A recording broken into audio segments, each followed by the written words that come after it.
Hello everyone. तो आज हम मूव कर रहे हैं सेकंड पार्ट में इलास्टिसिटी ऑफ डिमांड के। Elasticity of demand last class में मैंने स्टार्ट करवाया था तुम लोगों को।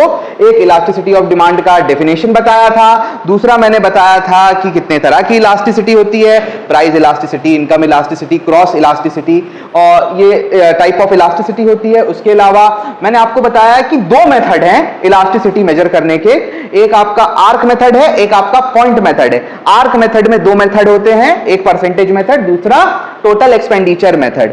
उसके अलावा आपका आता है पॉइंट मेथड, जिसमें ज्योमेट्रिक मेथड हमारा आता है। तो ओवरऑल तीन मेथड हमारे बच जाते हैं, जिसमें से हमने प्रीवियस वाली क्लास में, जो कि पार्ट 1 में मैंने यहां पे अपलोड कर दिया है वीडियो, उस पार्ट में मैंने आप लोगों को परसेंटेज मेथड तक का डिस्कशन कराया है और दो न्यूमेरिकल्स क्लास में कराए थे। बाकी न्यूमेरिकल्स मैंने आपको होमवर्क करने के लिए दे दिया था। तो 7 न्यूमेरिकल्स हैं आपका ये income method, sorry percentage method के रिगार्डिंग। वही वाले आपको करने हैं, उसके ज्यादा आपको करने की जरूरत नहीं है। उसमें सब कुछ आपका इन्वॉल्व हुआ है, सारी चीज है उसमें, दैट्स इट। उतना कोई उसमें डीप में जाने की जरूरत नहीं है।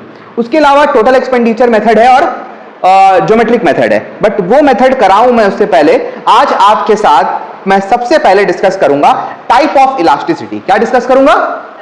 Types of elasticity. तो टाइप्स ऑफ इलास्टिसिटी में हमारे पास क्या क्या टाइप्स आता है, आइए एक एक करके उसको हम लोग डिस्कस करें। Types of elasticity. अच्छा, इलास्टिसिटी का मतलब जल्दी से एक बार डेफिनेशन बताओ, क्या होता है इलास्टिसिटी का मतलब? Degree of responsiveness. जोर से बोलो, डिग्री ऑफ रेस्पॉन्सिवनेस। याद रखिएगा, किसका डिग्री ऑफ रेस्पॉन्सिवनेस होता है? क्वांटिटी डिमांडेड का। किसका? क्वांटिटी डिमांडेड का। अगर इलास्टिसिटी ऑफ डिमांड है तो विथ चेंज इन, आजा भाई जल्दी आजा, जल्दी आ, बैठ बैठ बैठ बैठ बैठ। तुम लोग का इंतजार कर रहा था, मतलब कब आएगा कब आएगा कब आएगा। अब दर्शन हुए तुम लोग के। तो हम लोग का स्टार्ट हुआ था कि इलास्टिसिटी क्या होता है? डिग्री ऑफ रिस्पॉन्सिवनेस होता है। किसका डिग्री ऑफ रिस्पॉन्सिवनेस होता है? क्वांटिटी डिमांडेड का। किसका? क्वांटिटी डिमांडेड का। With change in factors affecting demand को इलास्टिसिटी ऑफ डिमांड बोलते हैं। अगर प्राइस के चेंज से देखें तो उसको हम लोग क्या बोलते हैं? Price elasticity. Income of the consumer से देखें तो इनकम इलास्टिसिटी, और प्राइस ऑफ रिलेटेड गुड से देखें तो क्रॉस इलास्टिसिटी। समझ में आ रही है बात कि नहीं आ रही है? अब हम लोग डिस्कस करेंगे कि जो जो हमारे टाइप्स ऑफ इलास्टिसिटी होती है, वो क्या क्या तरह की इलास्टिसिटी पाई जाती है। टाइप्स ऑफ इलास्टिसिटी में सबसे पहला टाइप जो हमारे पास आता है, that is called perfectly elastic demand. क्या होता है बच्चा पहला? Perfectly elastic demand. Perfectly elastic demand क्या होता है सर? परफेक्टली इलास्टिक डिमांड का मतलब होता है ऐसा डिमांड जहां पे प्राइस के बिना चेंज हुए डिमांड चेंज हो जाए। तो कोई और फैक्टर चेंज होगा सर? ना बेटा, कोई फैक्टर में इफेक्टिवनेस है ही नहीं, क्योंकि ये जो types of elasticity of demand है, ये टाइप्स ऑफ इलास्टिसिटी सिर्फ प्राइस इलास्टिसिटी को देख रहा है, यानी प्राइस में चेंज होने से क्या इफेक्टिवनेस आएगा। तो परफेक्ट इलास्टिक डिमांड वो डिमांड होता है when percentage change in quantity demanded is, sorry, not percentage change in quantity demanded, आप बोलोगे when quantity demanded changes without any change in price। Price के बिना चेंज हुए अगर आपका डिमांड चेंज हो जाए तो इस तरह के चेंज को हम क्या बोलते हैं? Perfectly elastic demand. सर तो कुछ और फैक्टर चेंज होता होगा? कुछ चेंज नहीं होता है बिना चेंज हुए। मान के चलो पहले प्राइस था 100, डिमांड था आपका 1000, अब प्राइस है 100, डिमांड हो गया 1200। प्राइस में कुछ चेंज हुआ? डिमांड में चेंज हुआ? हाँ, जोर से बोलो। हाँ, तो प्राइस में बिना चेंज हुए अगर डिमांड चेंज हो जाए तो इस सिचुएशन को हम बोलते हैं परफेक्टली इलास्टिक डिमांड। अगर हम इसमें डिमांड कर्व बनाने जाएंगे ना, तो डिमांड कर्व कैसा बनेगा आपको पता है? डिमांड कर्व आपका बनेगा पैरेलल टू एक्स एक्सिस, जो ये बताता है प्राइस कांस्टेंट है और डिमांड जो है वो चेंज हो रहा है। प्राइस पी पे डिमांड क्यू भी है और प्राइस पी पे डिमांड Q1 भी है। अगर आप इस केस में ईडी फाइंड करोगे, क्या फाइंड करोगे? ईडी। कितना आएगा? ईडी बोलो या ईपी बोलो, कितना आएगा देख लेते हैं हम लोग। तो इसमें एक फॉर्मूला तो याद होगा, लास्ट क्लास में बताया था मैंने आप लोगों को। बताइए जी, जोर से बोलिए, क्या है फॉर्मूला? वेरी गुड बेटा, delta Q by delta P into P by Q, this is the formula. ये हम लोगों को पढ़ाया गया था लास्ट क्लास में, जहां पे डेल्टा क्यू का मतलब क्या है? क्वांटिटी में कितना चेंज हुआ। बताओ जी, कितना चेंज हुआ क्वांटिटी में? 200। Very good. प्राइस में कितना चेंज हुआ बेटा उधर? 0। प्राइस 100 का 100 रह गया, तो प्राइस में कोई चेंजेस आया ही नहीं है, 0। इंटू पी, पी कितना है? 100। Q कितना था 1000। अब एकदम सिंपल सा रूल है, डिनोमिनेटर अगर 0 है तो आंसर कितना आएगा, undefined, that is infinity. Answer आपका इंफिनिटी आएगा। तो जब परफेक्टली इलास्टिक डिमांड होता है, इस सिचुएशन में आपने याद रखना है कि ईडी जो होता है वो क्या होता है बच्चा, इनफाइनाइट। क्या होता है, इनफाइनाइट। तो सर इसका एग्जांपल है सर कुछ, हाँ जी सर इसका एग्जांपल है इमेजिनरी सिचुएशन। ये होता ही नहीं है, ये होता ही नहीं है। तो जब होता ही नहीं है तो पढ़ाया क्यों जा रहा है। बहुत सारी माइक्रो इकोनॉमिक्स की थ्योरी है जो इस अजम्पशन पे बेस्ड है। इस वजह से बच्चों को ये वाला टॉपिक कराया जाता है। ये होता नहीं है रियल लाइफ में, ऐसा पॉसिबल ही नहीं है। बिना किसी फैक्टर के प्राइस के, बिना कुछ चेंज हुए प्राइस वही है, डिमांड आपका ऑल्टर हो जाएगा। कि इंसान क्या बिना सोचे समझे अपना डिमांड चेंज कर देगा, कुछ ना कुछ तो फैक्टर चाहिए चेंज होने के लिए। तो इसलिए बोला गया है इस सिचुएशन में परफेक्टली इलास्टिक डिमांड का कोई एग्जाम्पल है ही नहीं। ये क्या है, अब तो नाम भूल गया, नाम अमन, महाकसम 2 दिन बच्चा आया नहीं, नाम मैं भूल गया। अमन, नाम में भी तो शांति है तेरी, नाम निकल ही रहा नहीं मेरा। तो अमन, जब आपका परफेक्टली इलास्टिक डिमांड का कोई एग्जांपल पूछेगा तो क्या बोलेगा तू, बोलेगा इमेजिनरी सिचुएशन है। क्या है,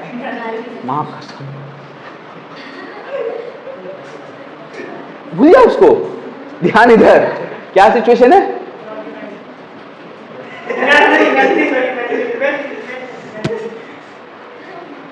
और क्या करूं मैं भाई, एग्जांपल क्या है, उससे ज्यादा कुछ नहीं बोलना, ठीक है, दैट्स इट।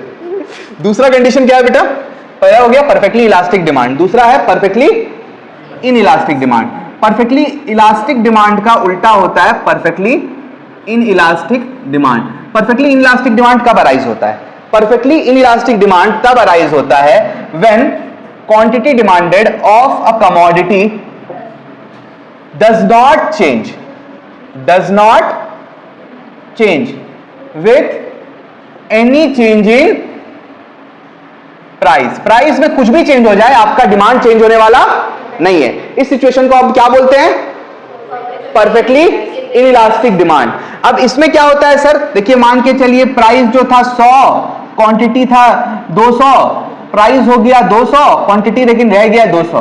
प्राइस चेंज हुआ, क्वांटिटी चेंज हुआ नहीं। इसमें जो आपका कर्व बनेगा वो बनेगा पैरेलल टू वाई एक्सिस। कैसा बनेगा curve, parallel to Y axis. तो ये डिनोट करता है बच्चा कि प्राइस चाहे जो भी हो, चाहे P0 हो, चाहे P1 हो, चाहे P2, P3, P4, इतना ऊपर जाना जाते रहिए, क्वांटिटी तो चेंज होने वाला नहीं है, क्वांटिटी चेंज होने वाला नहीं है। इस केस में बच्चा ईडी कितना आएगा वो भी चेक कर लो, ईडी बोलो या ईपी बोलो। मैं बहुत जगह में ईपी वर्ड यूज करूंगा, बहुत जगह में ईडी वर्ड यूज करूंगा, दोनों चीज क्या है, सेम है।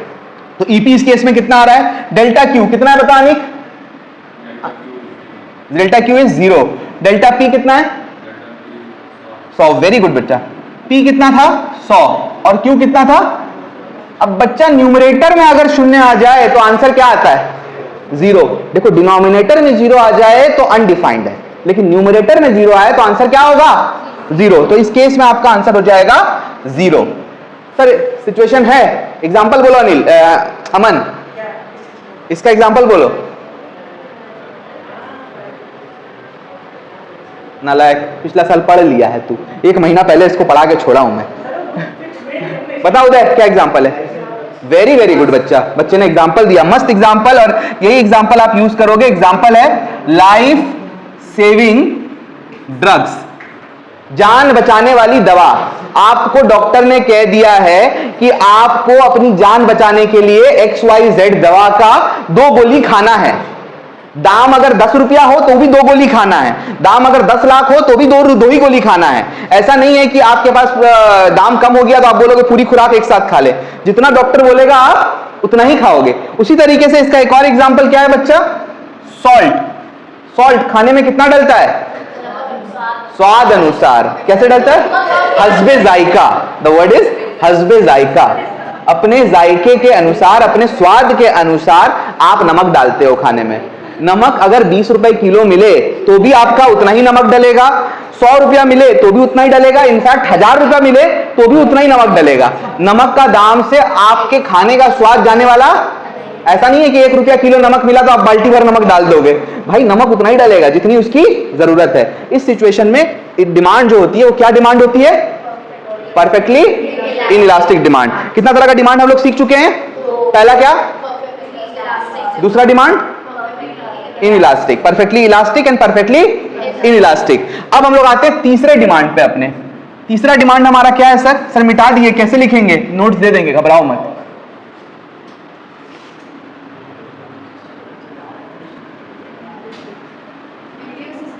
अरे नालायक लोग, वीडियो से स्क्रीनशॉट, नोट्स बना हुआ है, नोट्स मिल जाएगा, डोंट वरी, नोट्स का टेंशन मत लो। नोट्स तुम लोग को अवेलेबल है भाई, नोट्स 11 साल से हम लिखवा रहे हैं, ठीक है ना। नोट्स की कॉपियां भरी हुई है, मगर नोट्स का टेंशन मत लीजिए, हम नोट्स हम आपको दे देंगे, ठीक है। थर्ड पॉइंट क्या है हमारा? थर्ड पॉइंट है हमारा हाईली इलास्टिक डिमांड। क्या है हमारा चौथा वाला? Highly elastic demand. अच्छा, वीडियो वाला बच्चा लोग को तो हम सोच रहे हैं कि पॉज करके डाल देंगे, थोड़ा देर के लिए रोक देंगे वीडियो को, छाप लो उसको या स्क्रीनशॉट ले लो बाकी या एक तो पीडीएफ बना के गूगल ड्राइव वाला लिंक शेयर कर देंगे, जोड़ देंगे उसको, ठीक है। Highly elastic demand, highly elastic demand को आप ऑल्टरनेटिव नाम भी है इसका। क्या क्या नाम है सर इसका ऑल्टरनेटिव? देखो, एक जन का बहुत सारा नाम होता है ना, बंगाली बच्चा लोग का, जैसे घर में उसको मिट्टू बुलाते हैं, बाहर में उसको तोता बुलाते हैं, स्कूल वाला लोग उसको प्यार से उसका नाम से बुलाता ना बच्चा दिल में नहीं लेता, दिल में नहीं लेता होता है। क्या बुलाते घर में, क्या बुलाते?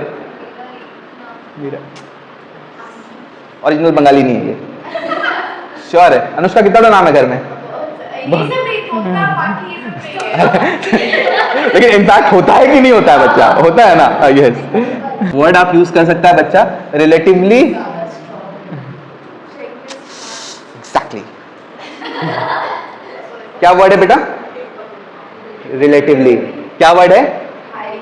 बिना इस वर्ड के भी अगर इलास्टिक डिमांड भी बोला जाएगा तो मीनिंग सेम है। तो कितने नाम हो गए इसके? तीन की शक्ति एक में। रिलेटिवली इलास्टिक डिमांड या हाईली इलास्टिक डिमांड या सिर्फ इलास्टिक डिमांड, तीनों चीज क्या है? सेम है। तीनों चीज क्या है? सेम है। ये कब होता है बच्चा? ध्यान से देखो, ये तब अराइज होता है when percentage change in quantity demanded is more than percentage change in price. Percentage change in quantity demanded by percentage change in, when percentage change in quantity demanded is more than percentage change in price. Example के तौर पे मान के चलिए price था 100 रुपए, quantity थी 1000, price बढ़ा 20 रुपए से, यानी कि 20%। बोल सकते हैं ना? हाँ सर बोल सकते हैं। और क्वांटिटी आपकी रिड्यूस हो गई से 40% से 600। इस केस में जो ईपी या ईडी आपका आएगा वो आपका मोर देन 1 होगा। कितना होगा? More than 1। चेक करके देख लो, EP equals to delta Q, कितना है बच्चा? -400 into by delta P. Delta P कितना है? +20। देखो, एक माइनस है और एक प्लस है, इसलिए आंसर हमेशा क्या आता है? माइनस आता है। माइनस प्लस क्या होता है? माइनस। इंटू पी, पी कितना है? 100, क्यू कितना था? 1000। काट दो, 2 0 काट दो, यहां से 1 0 काट दो, 3 0 कट गया। हाँ ठीक है, अभी ठीक है, यहां से 2 0 काट दो। 4 डिवाइडेड बाई 2 इज -2। कोई दिक्कत है? क्लियर है? आंसर कितना आया? आंसर आया सर ईपी मोर देन 1। कितना आया ईपी? अच्छा, इसका ग्राफ कैसे बनेगा? ये बड़ी इंपॉर्टेंट बात है। देखो, ग्राफ बनाने के लिए आपको कुछ चीजों का ख्याल रखना होगा। ये आप एक्स एक्सिस वाई एक्सिस बना दिए, ठीक है। अब आपने क्या करना है? आपने एक प्राइस ले लेना है P और इसके रिलेशन में Q बना दो, ठीक है। P और Q, कोई दिक्कत है? नहीं। अब अपने को दिखाना है एक रिड्यूस्ड प्राइस, P1 हम दिखाएंगे। P1 रिड्यूस प्राइस है। क्वांटिटी को P से ज्यादा चेंजेस दिखाना है। मान के चलो P में इतना चेंज हुआ है तो क्वांटिटी में Q1 चेंजेस हुआ है। ये दोनों पॉइंट आपको मिल गया। अब ये 2 पॉइंट को आप जोड़ दीजिए। जब ये 2 पॉइंट को आप जोड़ोगे और ये जो डिमांड कर्व आपको मिल रहा है, that demand curve is called highly elastic demand curve. समझ में आई बात? ये कर्व थोड़ा सा फ्लैटर कर्व होता है। कैसा कर्व होता है? Flatter curve. एक होता है स्टीप, जो जिसका ढाल ज्यादा होता है, और एक होता है फ्लैट, ये फ्लैटर कर्व होता है। इसका एग्जांपल क्या है?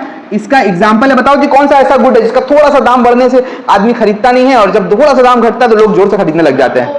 गोल्ड नहीं बेटा, गोल्ड को आप नहीं बोल सकते हो। आज के डेट में तो उसका ऐसा रेट भाग रहा है, इतना दाम बढ़ गया, फिर भी लोग शादी ब्याह में पहन रहे हैं। Durable goods. सबसे बढ़िया एग्जांपल इसका बताऊं मैं आपको, बिग बिलियन डे में मिलने वाले सारे गुड्स, बेसिकली इलेक्ट्रॉनिक्स। हाँ जी बेटा, वेरी गुड, इलेक्ट्रॉनिक्स इसका बहुत बढ़िया एग्जांपल है। देखो मैं आपको समझाता हूं इलेक्ट्रॉनिक्स क्यों इसका बढ़िया एग्जांपल है। बिग बिलियन डे से पहले एक फोन मिलता है 20,000 रुपए में, लोग खरीदते नहीं है क्योंकि उन लोगों को पता है बिग बिलियन डे में इसका दाम घटेगा। पता है कि नहीं पता है? और बिग बिलियन डे में कितना घटता है बताओ जोर से मेरे को?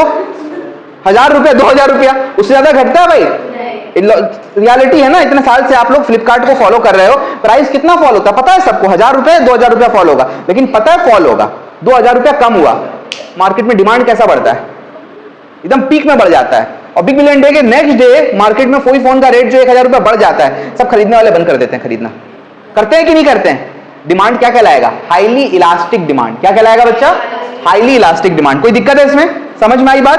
तो इलेक्ट्रॉनिक्स को आप जोड़ सकते हो हाईली इलास्टिक डिमांड में। नेक्स्ट आपका आता है 4 नंबर। इनफैक्ट सारे ड्यूरेबल गुड जो होते हैं ना वो हाईली इलास्टिक डिमांड के होते हैं, जिसका पोस्टपोनमेंट पॉसिबल है, बाद में खरीदना भी चलेगा, उसको हम लोग बोलते हैं कि उसका हाईली इलास्टिक डिमांड है। उसके बाद चौथा नंबर पे आता है highly in elastic demand. Highly in elastic demand कब अराइज होता है सर? ये तब अराइज होता है व्हेन परसेंटेज चेंज, इधर लिख देता हूं, when percentage change in quantity demanded is less than percentage change in price।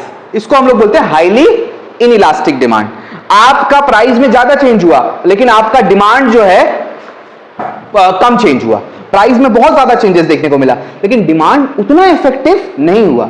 In fact आपको पता है कि आगे जाके दाम बढ़ेगा, आगे जाके सब कुछ होगा, लेकिन आप अभी नहीं खरीदोगे ज्यादा। कारण क्या है वो बाद में बताएंगे। सर एग्जांपल बताइए। देखिए मान के चलिए प्राइस था 100 रुपया, क्वांटिटी था मान के चलिए 1,000, प्राइस घट गया 40% से हो गया 60 रुपया, लेकिन क्वांटिटी जो बढ़ा वो सिर्फ 10% बढ़ा, 1100 यूनिट हुआ। इसमें अगर आप ईडी कैलकुलेट करोगे, डेल्टा क्यू कितना है बच्चा? 100, डेल्टा पी कितना है? -40, पी कितना है? 100, क्यू कितना है? 1000। अगर आप मिटाते हो इसको, इसमें से 1 इसमें से 4, 1/4, द आंसर इज -0.25। आंसर कितना आ गया? यानी इस केस में ईपी कितना आने वाला है बच्चा? Less than 1। आंसर कितना आएगा? Less than 1। समझ में आ रही है बात कि नहीं समझ में आ रही है? इसमें आपका हमेशा जो ईडी या ईपी आप बोलोगे लेस देन 1 होगा। पर ग्राफ कैसे बनेगा? देखो जिस तरीके से उसका ग्राफ बनाए थे ना हम लोग, वैसे ही इसका ग्राफ भी बनाएंगे। आप पहले एक पी ले लोगे और एक क्यू ले लोगे। ये आपका इनिशियल प्राइस, इनिशियल क्वांटिटी है। अपने को प्राइस को कम करना है तो प्राइस को हम कम करेंगे, ज्यादा कम करेंगे प्राइस को, ठीक है ना? ज्यादा प्राइस को कम करेंगे, क्वांटिटी को थोड़ा सा बढ़ाएंगे, ठीक है? ये Q1 है, थोड़ा सा आगे बढ़ा है, T1 है, बहुत ज्यादा नीचे बढ़ा है। ये 2 पॉइंट को आप जोड़ दीजिए, ये जो कर्व आपको मिला है that curve is called in elastic demand curve. अच्छा इसमें भी याद रखिएगा, हाईली वर्ड भी यूज कर सकते हो, रिलेटिवली वर्ड भी यूज कर सकते हो, या महज इन इलास्टिक डिमांड भी आप कह सकते हो। इसका एग्जांपल क्या होता है सर? इसका एग्जांपल आप बोल सकते हो कि perishable goods like vegetables. Vegetables जो है आप देखना कि ठंड के सीजन में 10-10 रुपए किलो करके सब्जी मिलने लग जाती है, तो क्या आप पूरे साल का सब्जी एक ही बार में खरीद के रख देते हो? आपको तो पता है ना गर्मी में जाके उसका दाम बढ़ेगा, पता है कि नहीं पता है? मम्मी पापा को कभी देखे हो कि पूरा साल भर का आलू एक साथ खरीद के रख दिए हैं, या साल भर का साग सब्जी एक साथ खरीद के रखे? हाँ भाई, गाजर वगैरह आता है तो आदमी अल्टीमेटली क्या करता है? थोड़ा ज्यादा खरीद लेता है। क्यों खरीदता है? कि भाई हलवा वगैरह बना लेंगे, कुछ सब्जी बना लेंगे। दाम जब कम होता है तो थोड़ा घर में सब्जियां ज्यादा बनने लगती हैं, लेकिन उसका मतलब ये नहीं है कि जितना उसका दाम कम हुआ उतना क्वांटिटी भी बढ़ा है। 100 रुपया का सामान 10 रुपए में मिलने लगता है, लेकिन आदमी ऐसा नहीं है कि 100 यूनिट की जगह 1000 यूनिट खरीद रहा है। 100 यूनिट की जगह 200 यूनिट या 300 यूनिट खरीदेगा, लेकिन आपका प्राइस ज्यादा फॉल होता है। इसलिए इसका एग्जाम्पल क्या बन जाता है? वेजिटेबल्स। इनफैक्ट सारे पेरिशेबल गुड्स इसके एग्जाम्पल है। कोई दिक्कत है यहाँ पे? एकदम क्लियर कट फंडा है हमारा। अब आते हैं हम लोग 5वां टाइप का इलास्टिसिटी में, that is called unitary elastic demand. Unitary elastic demand कब होता है सर? एक ज्यादा एक कम, तो एक इक्वल होगा। When percentage change in quantity demanded is equal to percentage change in price. Sir example के तौर पे प्राइस था मान लीजिए 100 रुपया, क्वांटिटी था आपका 1000 रुपया, प्राइस बढ़ के हुआ 120 रुपया, क्वांटिटी घट के हुआ 800 यूनिट। तो इस सिचुएशन में आपका जो ईडी आएगा वो आप देख लीजिए, डेल्टा क्यू कितना है? -200, डेल्टा पी कितना है? +20 into P by Q. P is 100, Q by 1000। अब इसका आंसर निकालिए, चार्ट टू 0 यहाँ से काट दीजिए, चार्ट टू ऊपर से काट दीजिए, 2/2 इज 1, माइनस साइन आगे लगा दीजिए, -1। उसका आंसर आया कितना बच्चा? -1। सर ग्राफ कैसा होता है सर इसका जो ग्राफ होता है वो मैं आपको यहीं पे बता देता हूं, थोड़ी सी जगह लेके बना देता हूं। रेक्टेंगुलर हाइपरबोला होता है। कैसा होता है? Rectangular hyperbola. अच्छा इसको ना इधर पर साइड में बना के दिखा देता हूं, इस जगह में। ये देखो इस टाइप का शेप होता है इसका, ये ऐसा शेप होता है। P यहाँ पे हो गया Q, यहाँ P1, यहाँ पे Q1। जितना डिस्टेंस यहाँ है उतना ही डिस्टेंस यहाँ पे है। इसका शेप कहलाता है रेक्टेंगुलर हाइपरबोला। सर इसका एग्जांपल बताइए। तो सर ये डिपेंड करता है सिचुएशन में, अगर ऐसा सिचुएशन कभी अराइज हो तो उसको हम लोग बोलते हैं कि ये आपका क्या है बच्चा? Unitary elastic demand. तो ये हम लोगों का 5 टाइप का इलास्टिसिटी पाया जाता है। पहला परफेक्टली इलास्टिक डिमांड, दूसरा परफेक्टली इन इलास्टिक डिमांड, तीसरा रिलेटिवली इलास्टिक डिमांड, चौथा रिलेटिवली इन इलास्टिक डिमांड और पांचवा यूनिटरी इलास्टिक डिमांड। पहले हम लोग इसका नोट्स पेन डाउन कर लेते हैं, उसके बाद आगे का टॉपिक इसका हम लोग कवर अप करेंगे। ठीक है, अभी के लिए ये पार्ट का वीडियो यहीं पे हम लोग रोक दे रहे हैं। नेक्स्ट पार्ट में इसको बाकी का जो पार्ट है उसको कवर अप कर लेंगे। ठीक है, चलिए, thank you so very much.